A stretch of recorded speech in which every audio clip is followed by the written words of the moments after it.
Hi, Stubby. Welcome to session 1 of Beginning Guitar with Stubby the Old Guy. As the title suggests, this is not a course for intermediate or advanced guitar players. In fact, if that's who you are, I'm probably looking to find you so I can learn some things from you.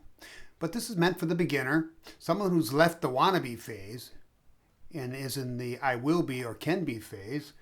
So you maybe started and you've got a couple guitar lessons with a teacher, or maybe you've sat with a mentor, and you're trying to figure out all those basic things. Now, it's not going to be a course in chord theory. It's not going to be a course in learning any particular song. It's going to be a course in understanding the guitar from a repetitive chord, a pattern approach. So before we do that, I just want to make sure you understand that it's not necessarily going to be easy. Learning anything isn't easy peasy, but if you practice, you will get better.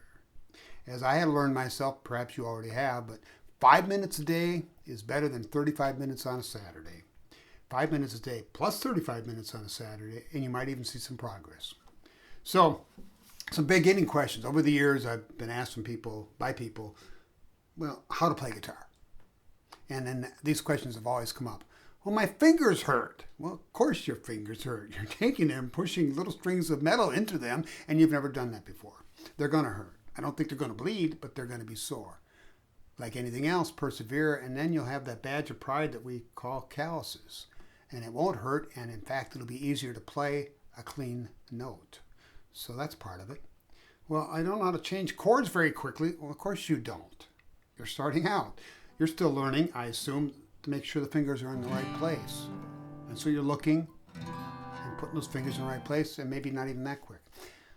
What I would suggest you do, whatever chord you think you know best, learn to put your fingers on it without looking. And when you know a couple, learn to do it like this. Because if you learn without looking, that'll force you to learn. And then you can add chord number 2 and chord number 3.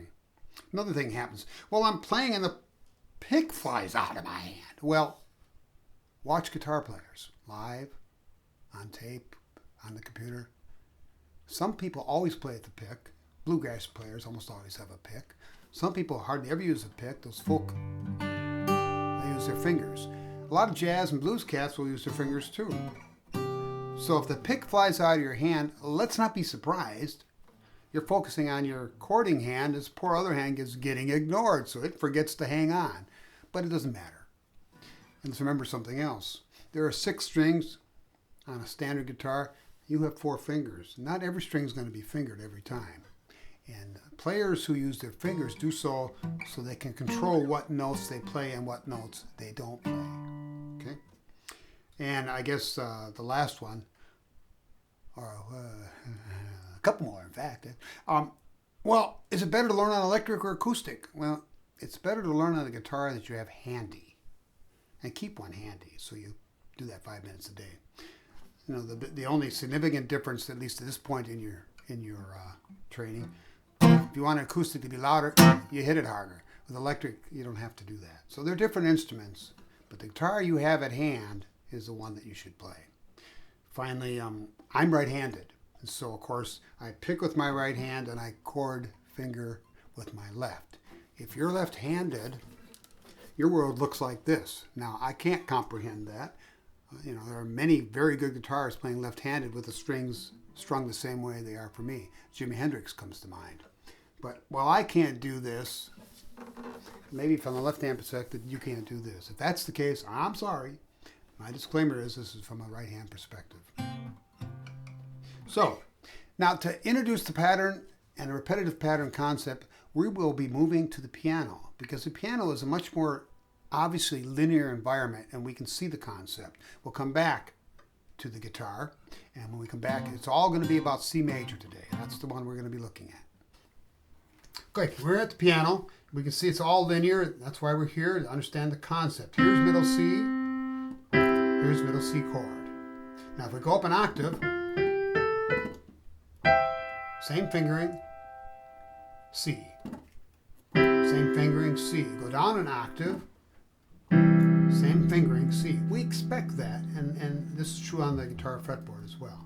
But the real power, what we're talking about in this series, pattern recognition, is a repetitive use of the same fingering to get something different. So instead of going up an octave, we're just going to go here, Same fingering. This is a major sound, happens to be C major.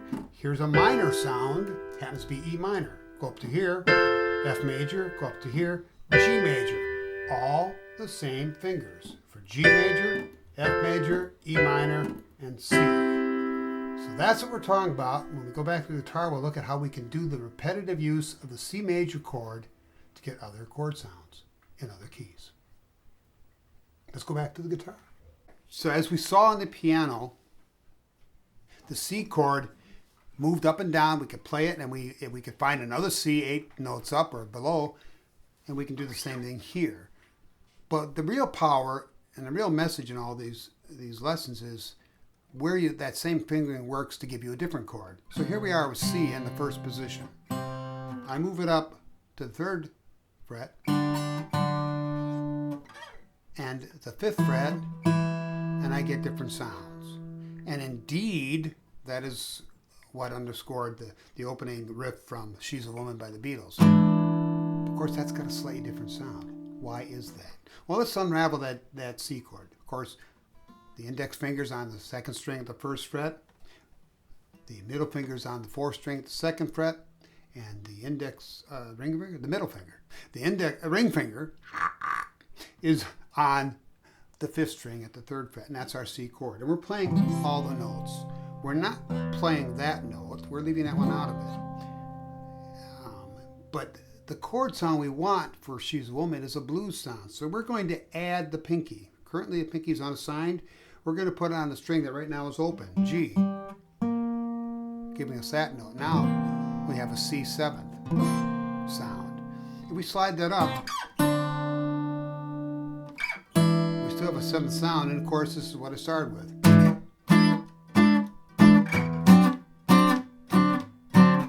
So now, when I first started learning to play with other people, and all my musical buddies are much more well-versed on chord theory than yours truly.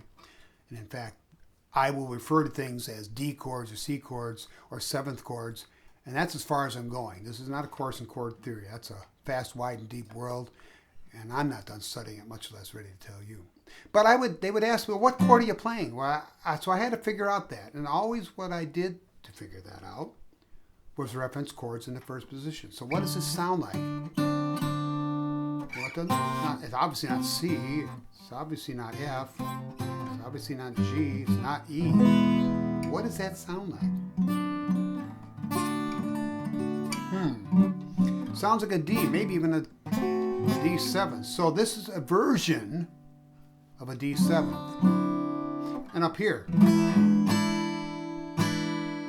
well, to rock and rollers, I already know that's an E.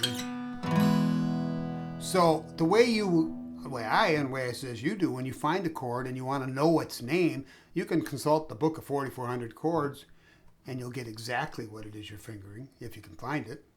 Take the time to find it. I use that book from time to time.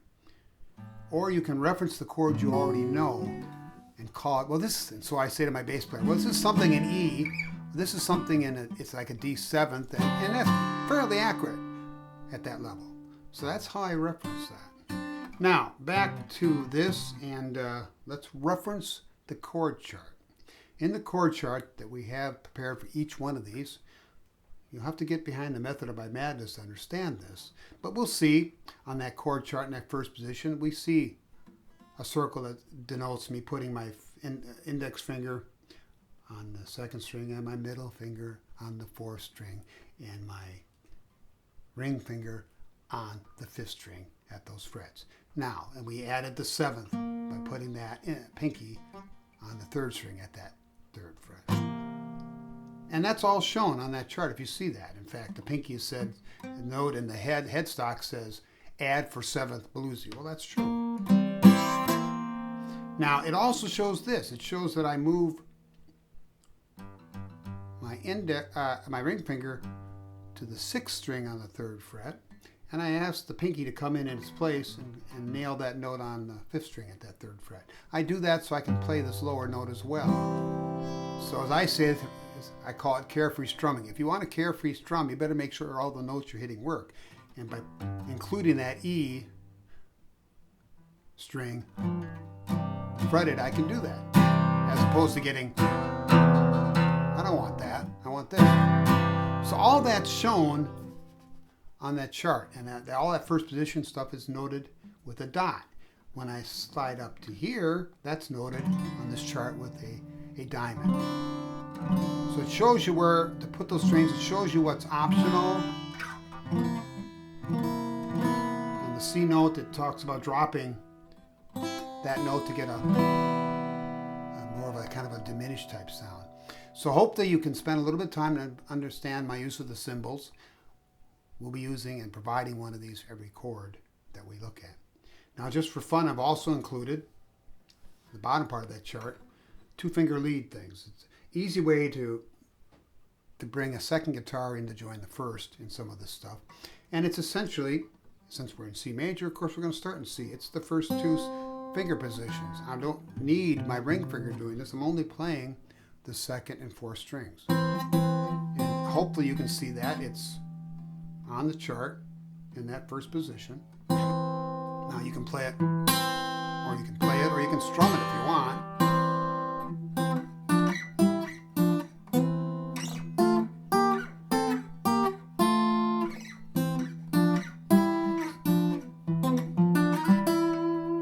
So that's what we're showing down there to have some fun. And of course, the most obvious awareness of this option, I suppose, would be Van Morrison's song, Brown Eyed Girl.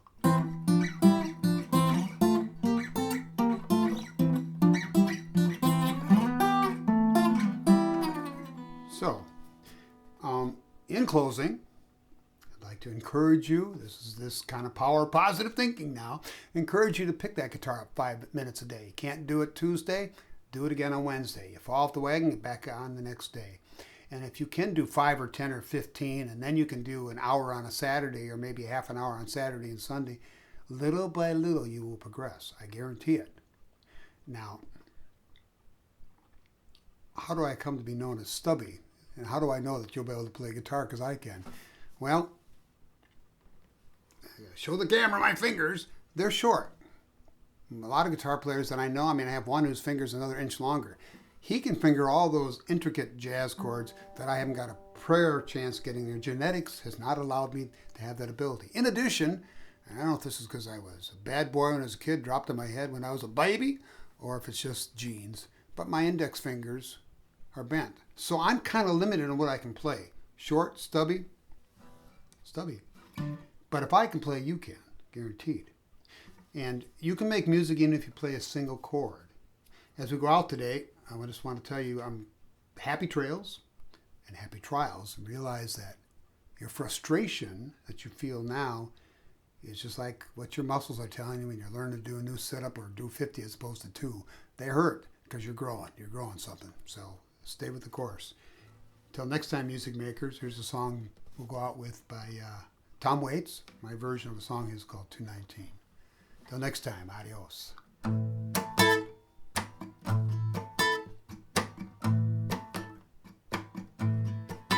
Lost everything I had in the 29 flood. Barn was buried near the mile of mud. Lost everything except the whistle and the steam. My baby leaving town on a 219. See you, boys.